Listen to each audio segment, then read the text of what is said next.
Hey friends, Randy Flickinger here again with another story I have to share. You're going to love this story. It just shows the mighty power of the God we serve.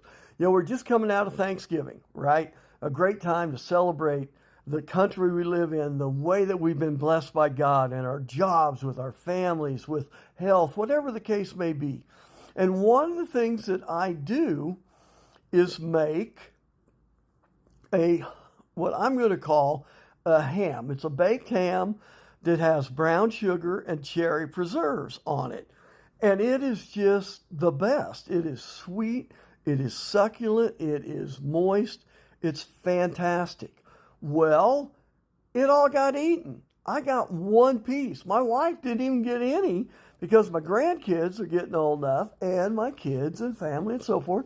They all said, "Oh my gosh, this is great. We're going to eat this." And they did.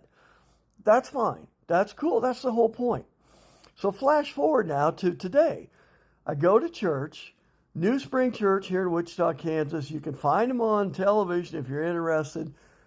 But unbelievable church. It's just fantastic. And the message, in fact, a couple, 3 weeks now, is about generosity, about how during this time of year, we're being blessed. God's blessing us. What are we doing with that? Are we being generous to those in need? And not just to people in the church, people in the public, in the community, to make a difference. It's a chance to reach out, to help, maybe share the gospel, but He wants to use us and bless us through our generosity. So while we're at church, my wife says, "You have any cash?" Now, I don't normally carry cash.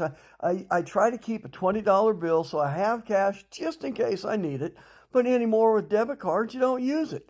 Well, I just happen to have a $5 bill left of the 20 that I had, and I was needing to replace it anyway and get another 20 because $5 isn't going to go far to buy much if I just need cash someplace. So anyway, bottom line is, I give her the 5, she gets her Diet Dr. Pepper, she brings back the change, and we're good. After the service, which was wonderful, she goes to meet one of her friends. They're going to the mall. They're going to do some shopping, fingernails, whatever. And I take off. And she said, "Why don't you grab another ham and make it, get a small one, and then you and I can eat that ham. It'd be awesome." I said, "You know what? I love that idea. That's a great idea." So I head, after eating some lunch, I head to the store to get a ham. And I search and I find the perfect size ham. I'm so excited about it. I already have the cherry preserve and the brown sugar. I'm going to check out, and I hear on the way, "Randy, now would be a perfect time to get that 20. You're here, all you got to do, it says ask cash back. You just hit the 20, use your debit card, it comes out of your account, now you have your 20 again." And I said, "Hey, thanks. Thank you." If we listen to that Holy Spirit, those nudges, those thoughts that you have that are good, you got to look at the fruit.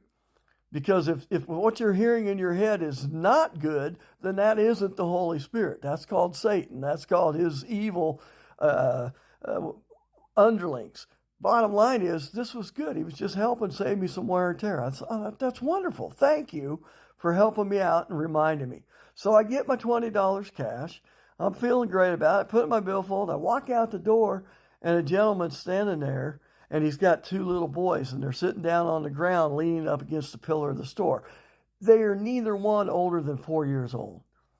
And he looks at me, and you can tell things not going real well for these folks. And he says, "Hey, man, would you happen to have anything that you could give us?" He said, "We're cold, we're hungry, and we really could use some help. We need some help." Now, it would be easy for you or I to look at them and judge them for a variety of reasons, okay? And yet, I just come from a church service saying generosity. We need to be generous. We make a difference in the kingdom that way. I whipped out my billfold, and guess what I gave him? Yeah, the $20 that I just had been prompted to get him.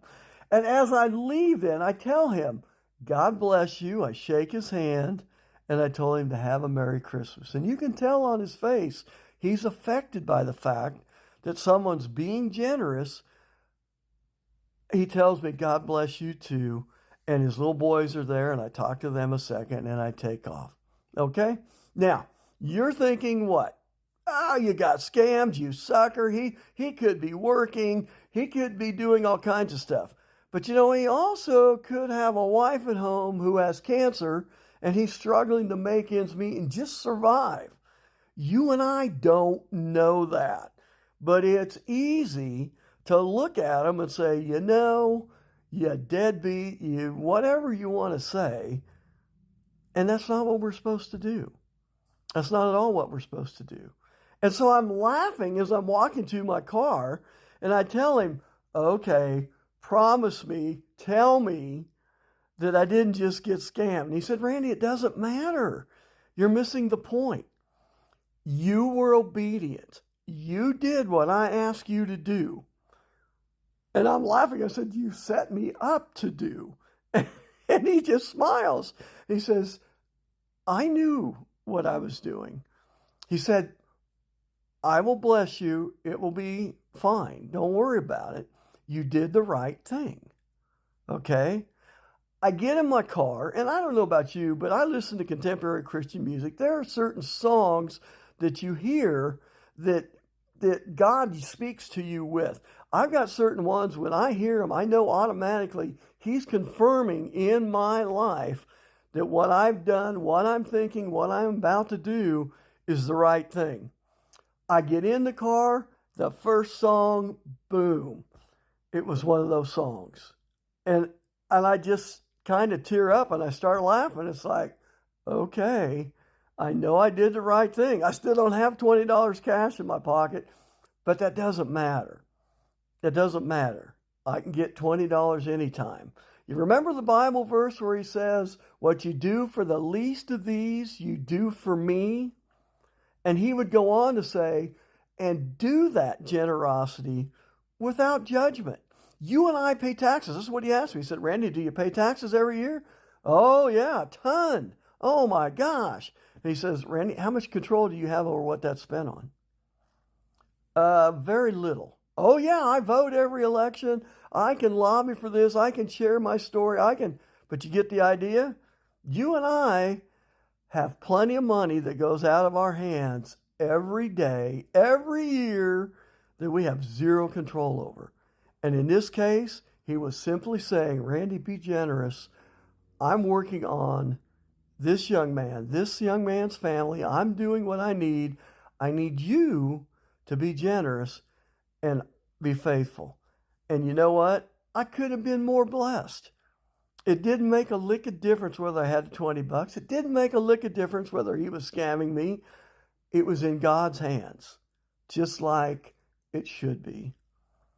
It's a great opportunity and reminder that we are blessed and we're asked to be generous to a fault, not stupidly, knowing we're being taken advantage of, but in the same token, reaching out to an unsaved, needing world. Thanks for listening, guys. Have a great holiday season. Remember, the reason for the season is Jesus Christ. I hope you seek Him, find Him, and I hope this message helps generate generosity. Thanks for listening, guys. Bye-bye.